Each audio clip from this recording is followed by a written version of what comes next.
بسم الله الرحمن الرحيم الحمد لله وصلى الله وسلم وبارك على نبينا محمد وعلى آله وصحبه أجمعين. Chers frères et sœurs, assalamu alaikum wa rahmatullahi wa barakatuh.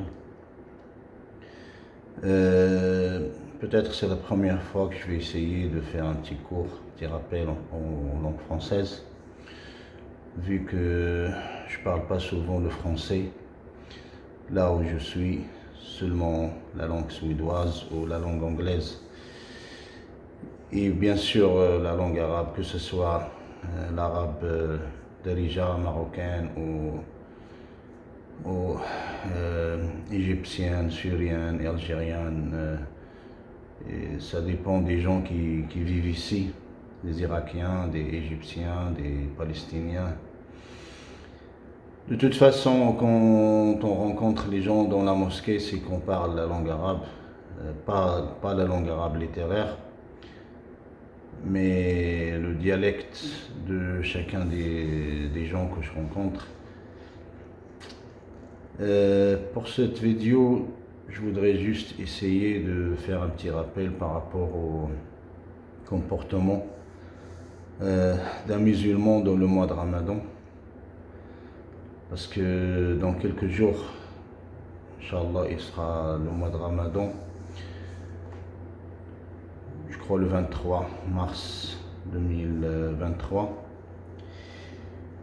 Et comment doit être le comportement d'un musulman durant ce mois sacré.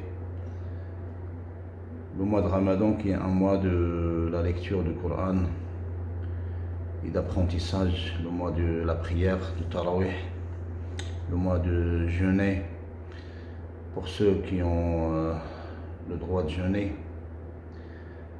Et en même temps, c'est un mois où les enfants ils s'entraînent à jeûner, s'ils ne peuvent pas toute la journée, au moins la moitié, comme faisaient nos parents quand on était petits. Ils nous encouragent à jeûner, même la moitié. Par exemple, on jeûne le matin et l'après-midi on mange, et l'autre jour on mange le matin et on jeûne l'après-midi. Ça veut dire il relie les demi-journées de chaque jour pour que ça soit une journée. C'est juste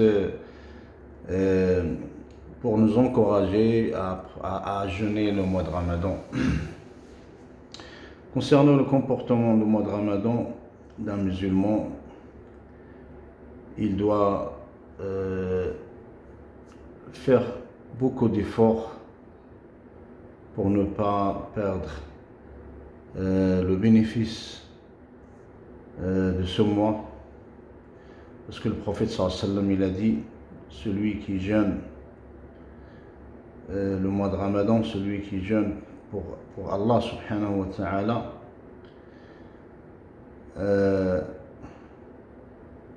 man sama Ramadan imanan wa ihtisaban ghufira lahu ma taqaddama min dhanbihi. Ce qu'on va gagner, c'est que Allah subhanahu wa ta'ala, tous nos péchés, surtout les petits péchés, seront effacés.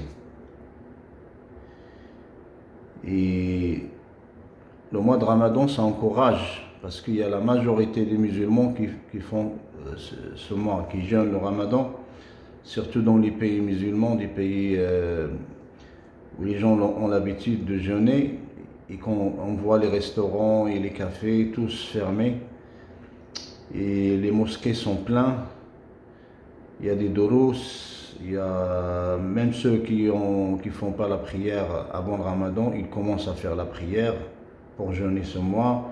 Même ceux qui sont alcooliques ou qui buvent de l'alcool, ils arrêtent, d'après leurs croyances, ils arrêtent 40 jours avant de jeûner le Ramadan.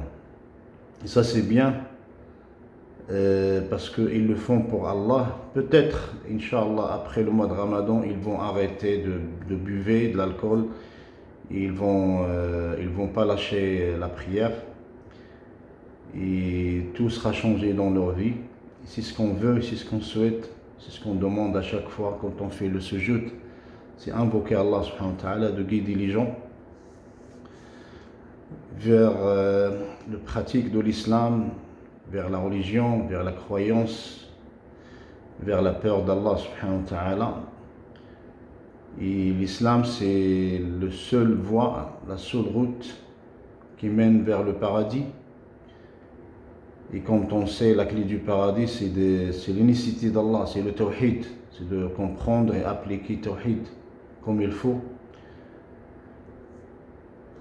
Ce qu'il faut faire, ce qu'il ne faut pas faire dans le mois de Ramadan, c'est ne pas perdre son temps à regarder la télévision, à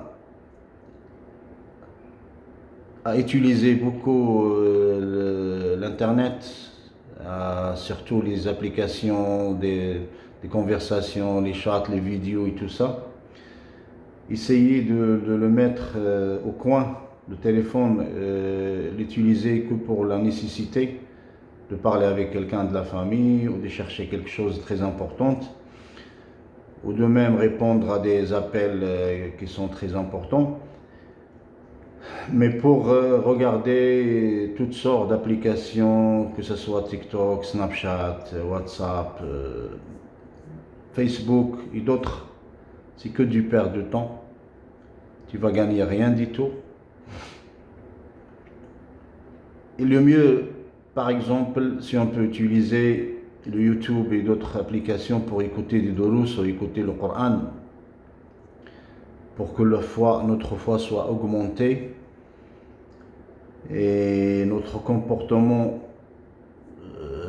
va changer quand on écoute des durus sur le comportement d'un musulman, comment le prophète sallallahu alayhi wa sallam il se comportait avec les gens, que ce soit les compagnons, ceux qui l'aimaient et le suivaient, que ce soit ceux qui sont contre lui, qui le détestaient. Et aussi le mois de Ramadan, c'est un mois de dhikr, c'est de prononcer les mots d'Allah subhanahu wa ta'ala et de penser à ses attributs et étudier bien le tawhid, les conditions de tawhid, les obligations, la signification de la ilaha illallah Muhammad Rasulullah et les conditions avec la preuve du Coran et de la Sunna, et aussi prendre un certain temps, faire un bon plan, un schéma pour mieux gagner son temps et ne pas le perdre, et utiliser son temps à adorer Allah Azza wa Jal et à pratiquer l'islam, pratiquer la religion, lire le Coran, écouter des durus, se sentir libre de toutes choses qui vont m'attirer vers le haram, regarder des films, des séries, toutes sortes de trucs où je vais rien gagner, tout ça c'est un perte de temps, et que le mois de Ramadan je ne jeûne pas comme il faut. Moi ce que je propose pour les familles, alhamdoulilah, pratiquantes, qu'ils prennent une décision d'enlever la télévision, de la mettre en coin, surtout dans ce mois de Ramadan, parce qu'il y a des tas de choses qui t'attirent vers le péché, vers le perdre de hasanat. Tout ça pour moi c'est des voleurs, les voleurs qui viennent dans le mois de Ramadan, surtout dans les chaînes arabes, les chaînes arabophones. Ils font beaucoup d'activités dans le mois de Ramadan qui contredit l'islam, qui contredit la religion, contrairement à d'autres chaînes qui font beaucoup de compétitions, beaucoup de lecture du Coran, du tafsir et tout ça. Même le fait de suivre la prière de Mecca et Medina, pour moi c'est pas nécessaire. Le nécessaire c'est d'apprendre, c'est de sentir le vrai goût du Ramadan. Et le vrai goût du Ramadan, c'est pas les repas, différents repas, les différents desserts, les gâteaux et tout ça. Ça c'est pas recommandé par le prophète alayhi salam et ses compagnons.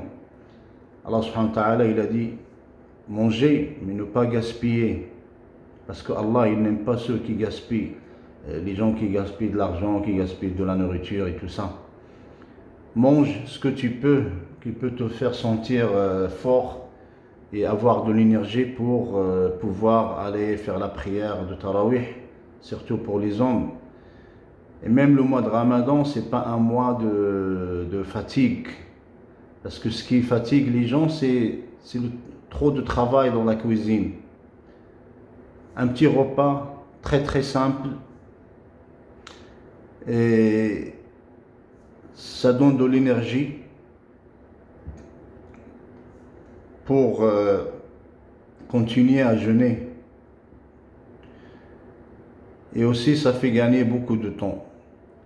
Tu gagnes beaucoup de temps pour pouvoir aller à la mosquée et ne pas être fatigué. Tu vas être très fort pour faire la prière de Tarawih, toute la prière. Parce que quand tu fais la prière de Tarawih derrière le imam, et quand tu fais toute la prière de Tarawih, ce que tu vas gagner, c'est une prière de nuit pour toute la nuit. Qiyamul Layl, tu as le bénéfice d'un Qiyam Layl toute la nuit. C'est comme si tu es resté debout à faire la prière après l'Isha jusqu'au Fajr. Et le plus important, c'est de faire beaucoup d'istighfar, beaucoup de prières sur le prophète alayhi salatu wassalam. Et être généreux. Si tu ne peux pas inviter les gens chez toi, le mieux c'est de participer à donner de l'argent pour aider les gens qui ont des difficultés, que ce soit là où tu habites, dans ton pays, que ce soit en France ou ailleurs. Aider les gens à participer avec eux ce que tu peux. Même si tu peux acheter un litre du lait c'est quand même c'est un partage.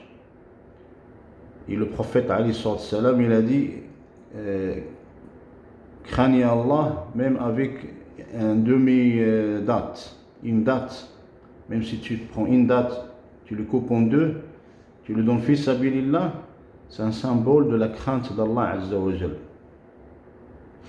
Voilà, je ne voudrais pas parler trop pour ça. Et j'espère, Inch'Allah, que vous aimez cette vidéo, ce rappel. J'espère, Inch'Allah, que vous le partagez. Et voilà, Inch'Allah, la prochaine fois, je vais essayer de faire d'autres rappels. Si vous aimez cette vidéo, n'hésitez pas de m'écrire.